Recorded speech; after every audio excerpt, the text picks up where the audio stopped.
मासे जाकर गा भोलार गुड़ी तो खुला हरबर नहीं है बुधन गले तो हेला ई मासे जाकर गा भोलार गुड़ी तो खुला हरबर नहीं है बुधन गले तो हेला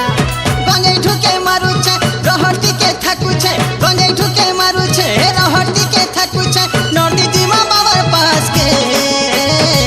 एटी के संभाला कमर भार के बोल बम कही भजुथा डमरू भाला के लिंगराज जी बचा के डकथा भोला बाबा के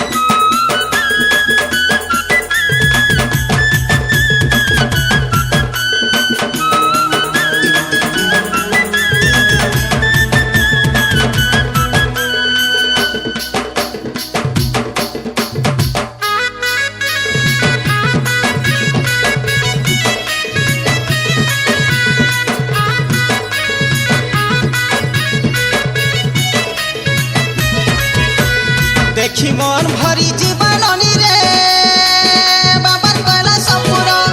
भंगा सपन जुड़ी देवा जानी था तार महिमा पार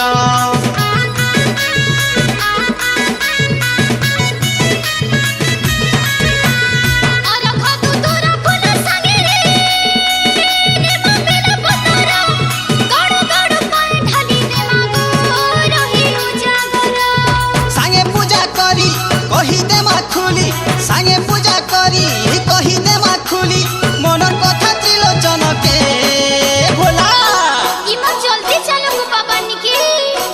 बोल बम कही भजुथा डमरू भाला के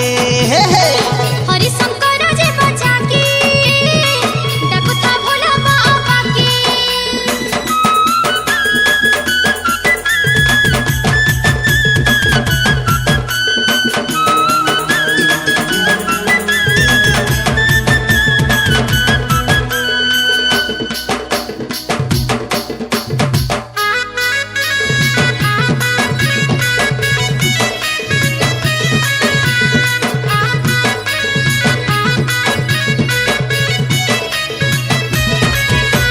कपाले तोर लगाई दे बुधन रे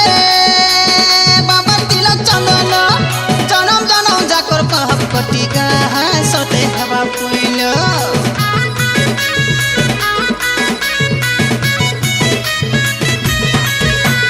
बाबा रोधिनी चल छे जनी था तीन दिन भवन सेवा सेवा करू ते पिला रे हमें सब दिन चल जी मारे गोरी भीड़ गला न सरी चल जी मारे गोरी ई भीड़ गला न सरी कर्मा पूजा उमापति के हिंदी पूछला जे बाबर पास के बोल बम कही चौथा डमरू भाला के हरि शंकर जी बचा के डकथा भोला बाबा के भोला बाबा बोल बम कही चौथा डमरू भाला के।